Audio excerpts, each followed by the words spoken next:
The Mavericks look to make it 3 in a row at the AAC as they welcome in Michael Porter Jr. and the Brooklyn Nets. We'll get you ready for tonight's game. Coming up next on the DLLS Mavs pregame show.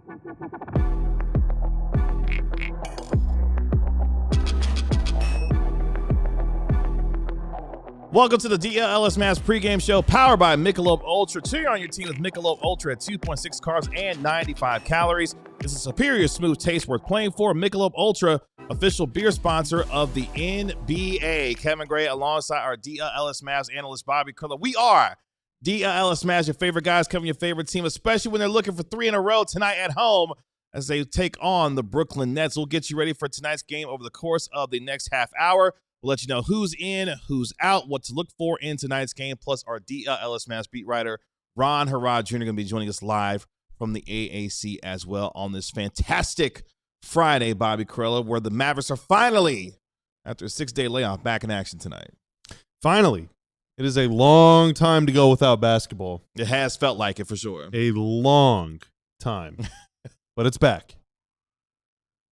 It is back. And there's sirens going off outside. That's right. To signal the fact that basketball is back. It's time. At the American Airlines Center. Of course, the Mavericks have been off for the last 6 days, partly because of the NBA Cup schedule as well. The semifinals will be taking place tomorrow night in Las Vegas. But let's get you ready for tonight's game at the American Airlines Center as the Mavericks look to take on Michael Porter Jr. and the Brooklyn Nets. Tip off at 7:30 p.m.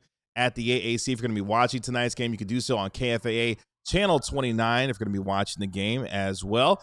With the Brooklyn Nets coming in at 6-17 on the season, 4-7 away from Barclays Center so far this year. Meanwhile, of course, your Dallas Mavericks 9-16 on the year, 6-9 at the AAC, where the Mavericks tonight are a 7.5 point favorite with the over/under at 221.5. Let's let you know where both these teams are coming into tonight. The Mavericks, of course, with that 9-16 record. Check this out, Tanner.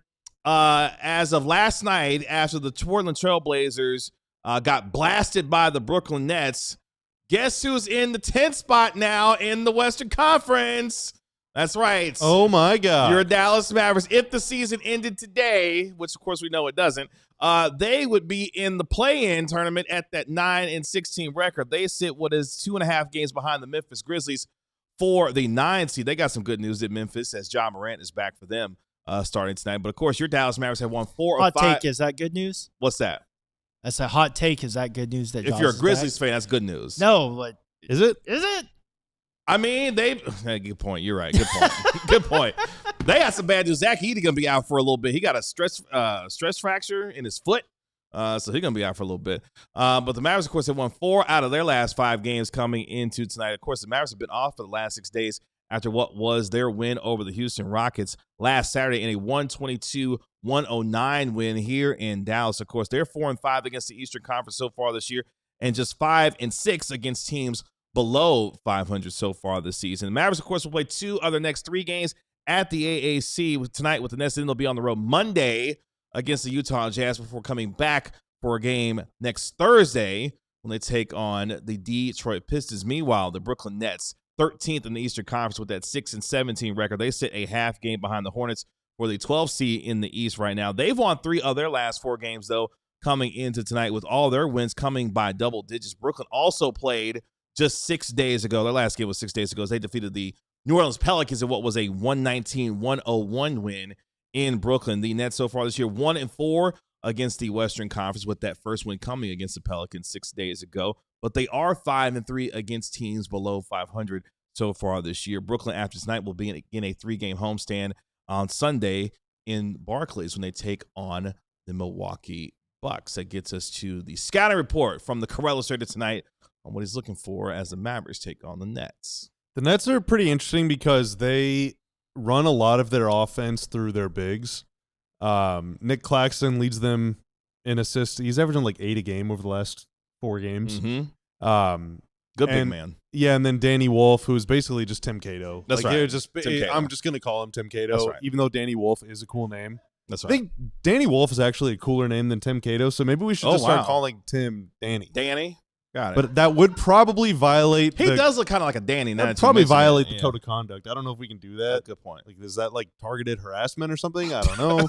But Danny Wolf's a good player, so it's a compliment. But yeah, they run a lot of their stuff through those guys because they don't have, even though they've spent like 100 draft picks on point guards in the last few years, they don't actually have any point guards. So they just run all of their stuff through their bigs, a lot of handoffs. But what they also do, they'll bring Claxton out to either the elbow or even sometimes the 3-point line, like free throw line extended, like way out there. And that just leaves a bunch of room underneath for cutters. And Michael Porter Jr. has no conscience, dude. He will come off a screen from 40 feet and just shoot. He does not care. He truly does not. He'll shoot from behind the backboard in the corner like regularly. Like, it doesn't matter where he is. He's putting it up. And so if you're defending him, you know, you have to always operate under the assumption that, one, he wants the ball. Like, he is always going to move toward the ball like a moth toward a flame. And then 2, once he gets the ball, he's not passing. Like, he is putting that thing up. And so that goes for Coop, that goes for PJ and Najee. Mm-hmm. I don't think we'll ever see like AD on him. I'm not sure we'll ever see a small on him. If it is, the Mavs might double. I don't know. I wonder if they'll play by the KD rules because over the last few games, Michael Porter is balling. Yeah, he's averaging like 35 a game, and he's shooting 50% on 11 threes per game. So I wonder if the Mavs will throw more help to him. But Noah Clowney's also been playing pretty well for them. But yeah, the key is their bigs will oftentimes drag out your big away from the rim. And we know AD wants to protect the rim, and he's their only big right now. So if AD is on Claxton, then not only does that mean that guys will need to go find Porter and cover him in space because he wants the ball, he wants to shoot it, but also you're going to have to swarm the rim as a helper, and also you're going to have to swarm the rim as a rebounder. And so even though the Nets are a bottom 10 offensive and defensive team, they still kind of invert the geometry of the floor to where if you're a guard, you better be ready to rebound. And if you're a big, you better be ready to step out and move your feet.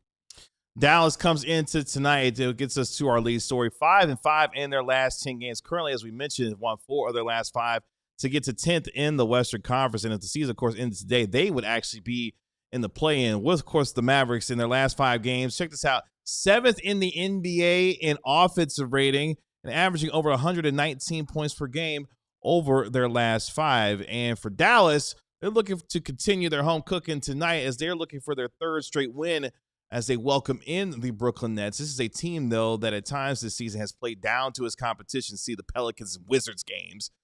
So while you feel like this should be a comfortable win for this team, this is a basketball squad that at times has not played to its capability and level. Hopefully that is not the case tonight. Max Christie talked to us prior to today's game and spoke to us after shoot-around and had the chance to ask him what has been going right for this team from an execution standpoint and how Ryan Nembhard has helped out as well. Here's what Max Christie had to say after shoot-around today.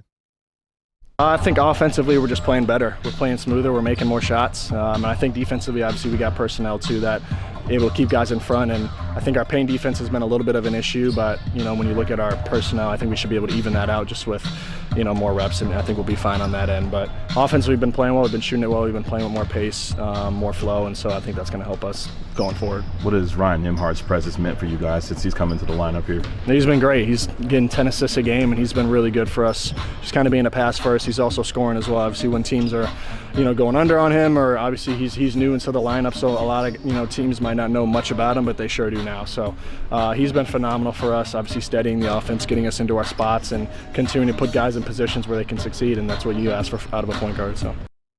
What's been the biggest difference that you've noticed with this offense, especially over the last 5 games? When they're average over 119 a game. It feels like, I don't know if the numbers actually back this up, and I don't really feel like looking because it's the weekend. Cool. But it feels like they're getting good shots earlier in the shot clock, especially at the beginning of the year. When it was Coop at the 1 and then D'Lo at the 1, and D'Lo never really found his footing. Like, it felt like you'd look at the shot clock, there'd be 6 or 7 seconds left, and nothing had even happened yet. Everyone's kind of looking around. Yeah. Like, what are we going to do? Here you go, I guess. And the guy that gets the ball is kind of mad because there's 3.5 seconds left, and he's going to take a 0 for 1 on the stat sheet.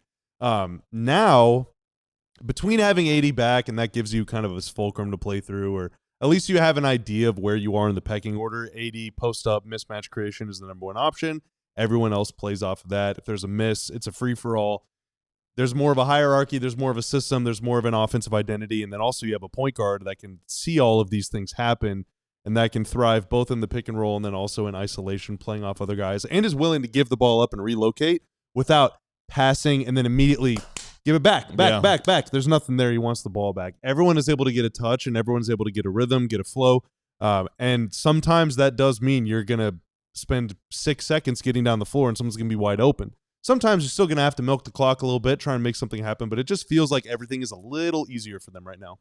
Speaking of offense, this Mavericks team is going to be taking on a Brooklyn Nets team led, as we mentioned, by Michael Porter Jr., who so far this year averaging nearly 26 points per game, shooting nearly 50% from the field so far and nearly 39% from the three-point line. Defensively, things are going to be led by Nick Claxton, as he is averaging nearly 8 rebounds per game and giving the Brooklyn Nets nearly 1.5 blocks per contest, while giving them nearly 14 points per game so far in 23 games this season. Of course, the Mavericks will be led by the big man in the middle, Anthony Davis, so far in 10 games this season, averaging nearly 20 points per game and over 10 rebounds per contest. And the rookie sensation Cooper Flagg averaging over 17 points per game in 24 games so far this year. The statistical profile of this Nets team would confirm how bad their record is so far this year through 23 games. But they've lost 17 of their first 23. 23rd in offensive rating, the 4th worst defensive rating in the association, last in points per game, 3rd worst in field goal percentage, and they're the 4th worst when it comes to three-point percentage as well. And oh, by the way, they're the 2nd worst in rebounding per game so far this year in their first 23 games. Tonight, though, the first of not 1, not 2, but 3 matchups between these two teams. Now, last year, the Mavericks and the Nets split the season series at 1 game apiece. These two teams will see each other exactly 1 month from now on January 12th. That game will be right back here in Dallas. The Mavericks have dominated this matchup in the last several meetings that these two teams have got together. In fact, they've won 8 of their last 10 games against Brooklyn. If you want to take it out to the last 20 games, the Mavericks have won 14 of the last 20 times that these two teams have gotten together. So the Mavericks have thoroughly dominated the Brooklyn Nets over the years. They're looking to do more of the same tonight as they look for what I would like to call a professional win. If you're serious about continuing the momentum that you started to build over the last 5 games where you've gone 4-1, you need to handle your business tonight against a very, very bad Brooklyn Nets team as you continue to build the momentum going forward as we get deeper and deeper into the month of December, because here in a few weeks, the calendar turns to January. And, of course, coming up here next week, the unofficial beginning of trade season happens as well with December 15th, where guys that were eligible that signed this summer are going to be eligible to be traded. So a lot going to be happening here over the next several weeks. A good way to get started is with a win against Brooklyn tonight. Can I give you a little number? Sure. So they're taking slightly more shots early in the shot clock, but they're just making way more of them. You're talking about the Mavericks here. Yeah, so over the last 5 games, they are the number 1 team in the NBA in effective field goal percentage on shots taken with between 22 and 18 seconds left on the shot clock. So that's your very early offense. That's your transition. That's your skip-ahead pass off a miss. That is like that's the good stuff, right? They're the number 1 most efficient team in the league, and they are number 3 in the last 5 games in shots taken with between 18 and 15. That's your early offense. That's getting the ball down the floor pretty quickly, but it's not a fast break dunk.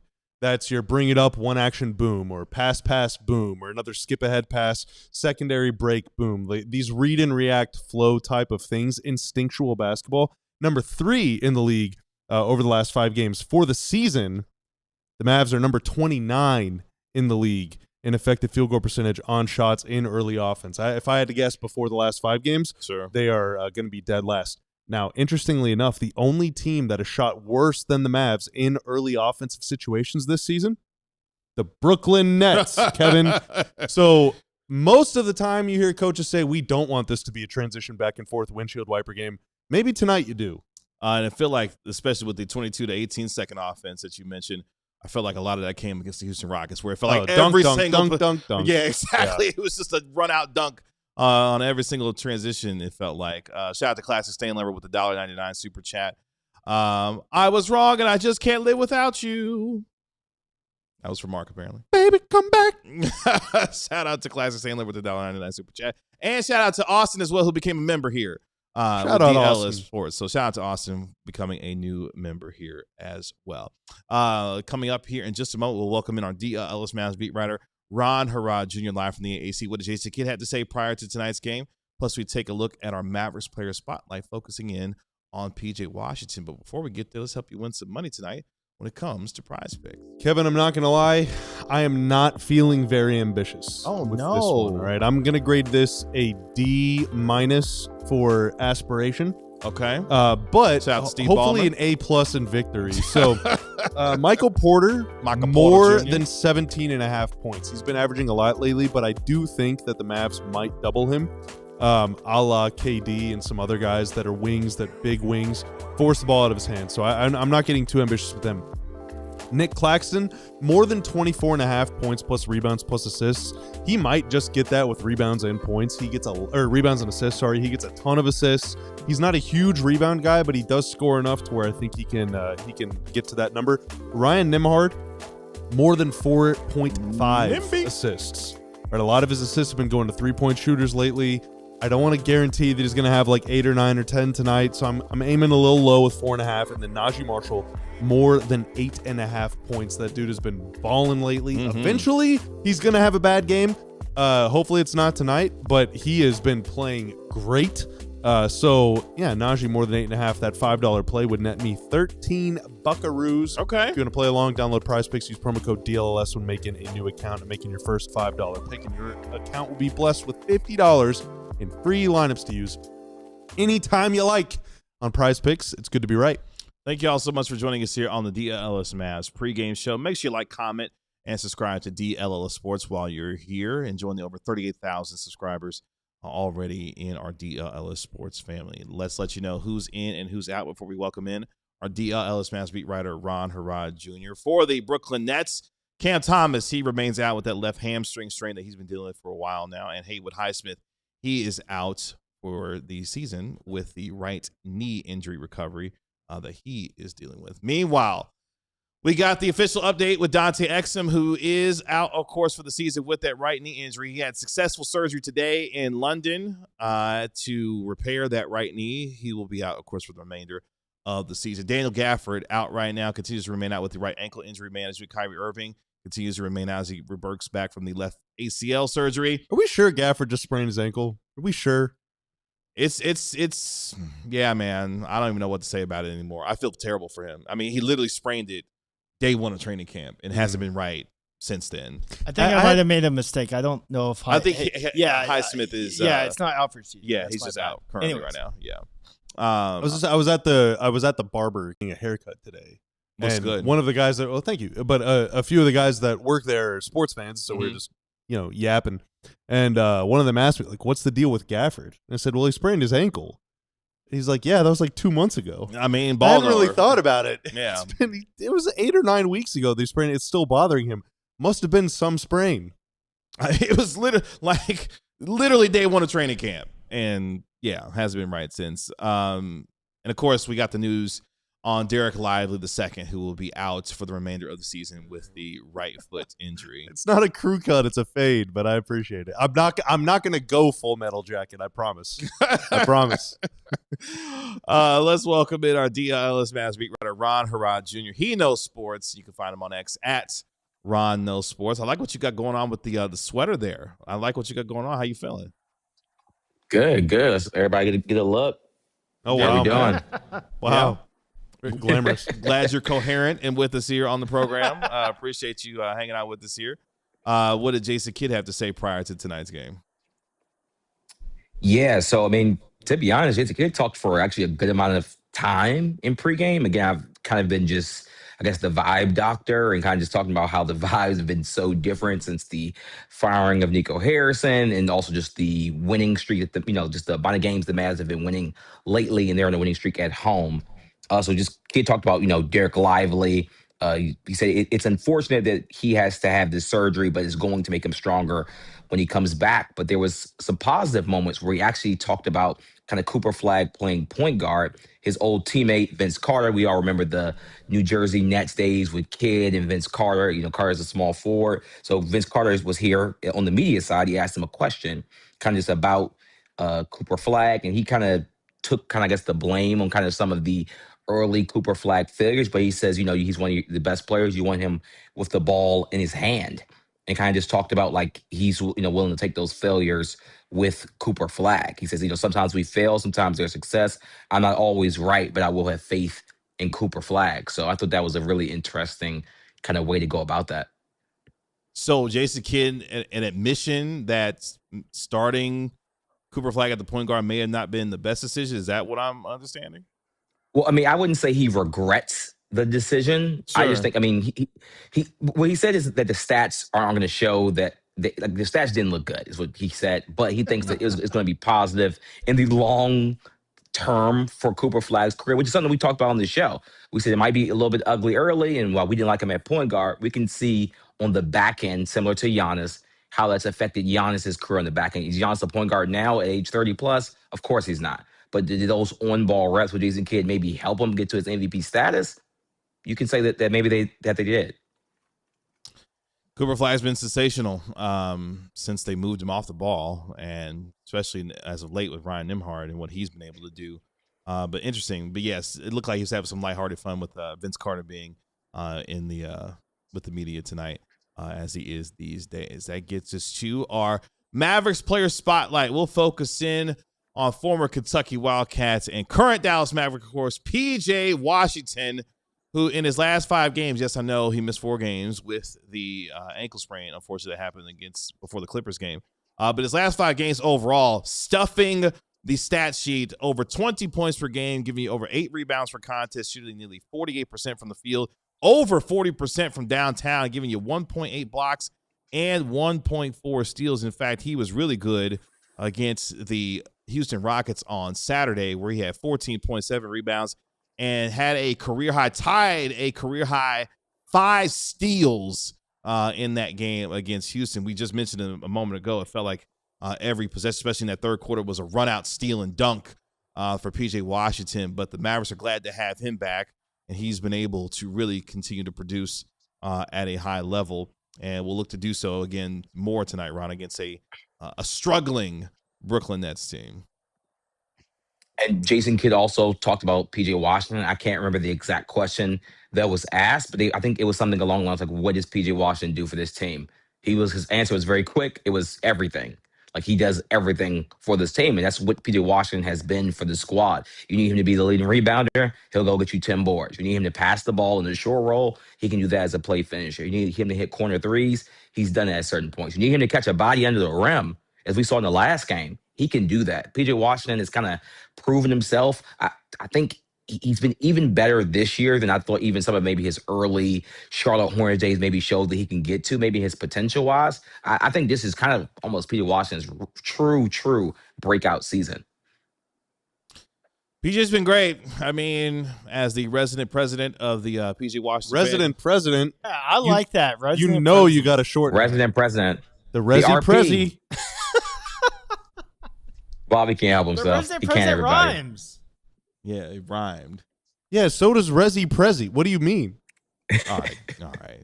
You know PJ is shortened for Paul Jermaine. You know that, I right? do know that, yes. He's That's just okay somehow? He's a fellow junior like myself, so, you know. You know, JR dot is an abbreviation for junior. Trust me, I know. I've been living with it all my life. Yeah. I noticed the double standard. PJ, you've been great, buddy. Swiss Army knife for the Dallas Mavericks, as Ron mentioned, does everything for this team. That gets us to our X Factors. Going, whoa. Oh, man. Is he going to survive? I heard that. You heard that too? Oh my God. Almost lost it. That's incredible. That's amazing. Whoa. Yeah, that was amazing. Let's get to our X Factors for tonight's game. If you're going to be a Maverick tonight, you got to guard the 3-point line against the Brooklyn Nets. Brooklyn scores 38.5% of their points this season from the 3-point line. They don't shoot the ball well overall, but when they do shoot it, they shoot a lot of threes. They score a lot of points from the 3-point line. So got to guard the 3 line if you're the Dallas Mavericks against Brooklyn. Yeah, and again, Porter especially, he's 6'11" or whatever and has a very high release and jumps about 80 inches in the air to shoot. So it's really, really tough to contest that shot. The best thing that you can do is try and get into him as he's coming off the screen. You want to try and jam him. You want to try and jam the screener. But what you don't want to do is jump into him as he's rising to shoot, because he also kicks out and is going to draw about 14 free throws off of getting fouled shooting jumpers tonight if you do. So mind that guy. Yeah, because I'm going to get really angry. Hate fouls. Yeah, I mean, Michael Porter Jr. is probably going to get some all-star votes. I mean, I don't know if people have been looking at the stat line. Michael Porter Jr. is like absolutely killing it in Brooklyn. And I talked to the Brooklyn Nets coach before the games, kind of asked him a question like, they run all, this is like one of the best motion offense coaches. I know people aren't probably watching Brooklyn Nets basketball, but they do run a lot of motion on offense. It's a really fun offense to watch. And teams that switch, which the Mavs are normally a drop team, but if they do go small, they'll switch more. In those situations, if you're a movement offense, it can be hard to score. They're kind of counter to that, which the coach said he wouldn't give me the game plan, but he essentially gave the game plan where he said, well, we have Michael Porter Jr. on the ball a lot, and his shooting and size kind of hurts teams when they want to switch those type of matchups. I mean, he's probably one of the 4 best shooters at 6'10" or above in the NBA. I mean, he's that like lethal of a shooter, and he's probably like the best like pure quote unquote jump shooter. Like he jumps, like you said, like 30 inches off the ground when he's jumping for his true jump shot. It's like almost an impossible shot to block. I know he used to be Michael No Pass Porter Jr., but he's passing the ball well this year, everybody. He's a different player. Yeah, someone who went to the University of Missouri and followed Michael Porter's career. This is a player. The talent has never been the question from MPJ. The question is, can he stay healthy in order to put together consistency throughout his career? And that's never been a hallmark for Michael Porter Jr. Stay away from that microphone, buddy. And then there's that. Leave that to dorks like us, all right? We got it. We do got enough podcasters in the Keep world. us paid, Michael. That's right. Let's get to X Factor number 2. Ron, I'll start with you on this one. The Mavs got to continue to play for each other. Really interesting stat coming into tonight's game. Bobby, you'll appreciate this one too. Dallas number 2 in the NBA this season in screen assists per game this year, averaging over 9 assists per game off the screen. So a team that has Dwight Powell, baby. Yeah, there you go. Dwight Powell and others.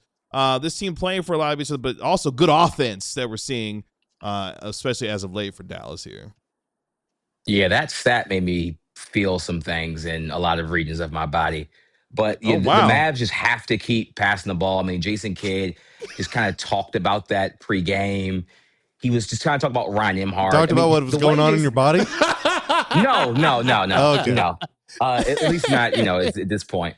But but Jason Kidd just kind of talked about like Ryan Nembhard. The way he's talking about Nembhard is always so funny to me because the Mavs have a bunch of point guards for the team.